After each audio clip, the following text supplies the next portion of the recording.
Welcome to The Explainer. Today, we're unpacking a seriously fascinating piece of animated storytelling. We're going to break down the narrative structure and the dramatic techniques used in the short film Rapture 2025. Now, this piece takes a deeply theological concept, right, and it visualizes it through a very specific modern lens. Honestly, what's so captivating here isn't just the subject matter itself, but how the story is structured to maximize emotional impact. Let's dive right into how this narrative is built. Right off the bat, we're plunged straight into the story's premise. The opening lines hit you with, "No one knows the day or the hour." This is the story of that moment when the sky opened and the world changed forever. They really don't waste any time here. It's a fantastic hook that perfectly sets up the tension of an unpredictable, world-altering event just totally interrupting a normal day. You know something massive is coming, but you, just like the characters we're about to meet, have absolutely zero idea when it's going to hit. Which brings us to Section 1, a day like any other. So to make the climax hit harder, the narrative first establishes this highly relatable, ordinary world. You see the sun rising, people rushing off to work. But right away, it introduces its core dichotomy by contrasting two totally different households. On one hand, you have Sir Sana's devout family. They're praying together, committing their day to God, and explicitly asking, "If you should come, don't forget us." Then, on the flip side, we see Gideon. He's stressed out, demanding his coffee, and completely dismissing his son Jesse's Bible as just fairy tales, even telling him to put it away. It's this incredibly clear line in the sand that defines the rest of the plot. And then, the film layers in some really direct foreshadowing during a school scene. A history teacher starts her class with a heartfelt reminder that Jesus is coming back, and she asks her students, "Do you think it could be today?" I mean, this is textbook dramatic irony, right? While the people in the animation are just going about their day, shopping in packed malls, working in busy offices, totally unaware, we, the audience, are sitting on the edge of our seats just waiting for the drop. Moving on to Section 2, the Great Vanishing. Then, literally in the blink of an eye, the animation just violently shifts gears from that calm rhythm of daily routines to a sudden, explosive global phenomenon.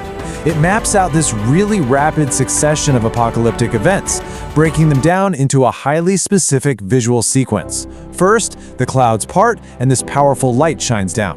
Almost immediately after, a trumpet sound echoes across the entire globe. Next, in a flash, people simply vanish. They just leave their clothes behind, causing instant chaos as driverless cars start crashing. Finally, the narrative throws in the detail that the dead rise. It's a tightly choreographed, intense escalation of shock. But immediately following that intense sequence, the film juxtaposes all that earthly panic with an entirely different atmosphere. Contrasting with the crashing cars and the screaming people down below, the film shows this incredibly joyful scene up in the sky. The source describes this as the great gathering of the saints. You see these glowing believers in the presence of the King, experiencing joy that's just beyond words. It's a really stark visual separation of the two paths that our characters have taken. Now let's look at Section 3, Chaos and the Left Behind. So the narrative doesn't actually linger in the clouds for very long. It violently snaps right back to Earth to illustrate the dark aftermath of what just happened. To really convey the sheer magnitude of the event, the film uses clever world-building techniques, like a faux news broadcast from a reporter named Calvin on TJN TV. Calvin is reporting live from a city center, telling viewers that experts literally cannot explain why millions are missing and that emergency personnel are desperately needed. It's a classic storytelling device that zooms the camera way out from those individual families to underscore the massive global scale of the crisis. The dramatic tension then absolutely peaks through the visceral reactions of the remaining characters.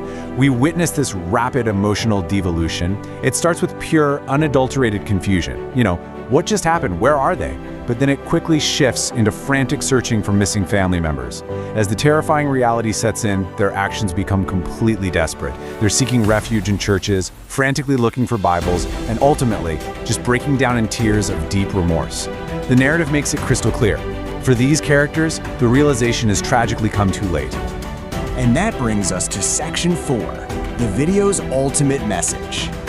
Moving past the actual plot and character arcs, the final moments explicitly reveal exactly why this short film was made in the first place. there's a crucial line that acts as the absolute thesis statement for the whole thing. The rapture is not to scare us, but to prepare us. By stating this so directly, the film totally reframes the terrifying earthly chaos, the crashing cars, and those tears of remorse we just witnessed. It frames all of it as an urgent, practical call for personal preparation in the real world. To really hammer that thesis home, the narrative concludes with this huge, anthemic song that summarizes the entire plot. It repeats the central promise, singing, "He's coming in the clouds with glory and with power. He'll call his children home in the twinkling of an hour." This musical finale cements the emotional takeaway, practically urging the viewer to lift their eyes and not to hesitate for a second. Finally, the animation turns and directs a highly provocative question directly at the audience. After laying out the ordinary world, the sudden global event, and the starkly contrasting fates of the characters, it simply asks, will you rise or will you fall? It completely forces the viewer to ponder the central dichotomy they've been facing from the very first frame. It passes all that dramatic tension straight from the screen right over to you. So after seeing how this story is built, what's your ultimate takeaway?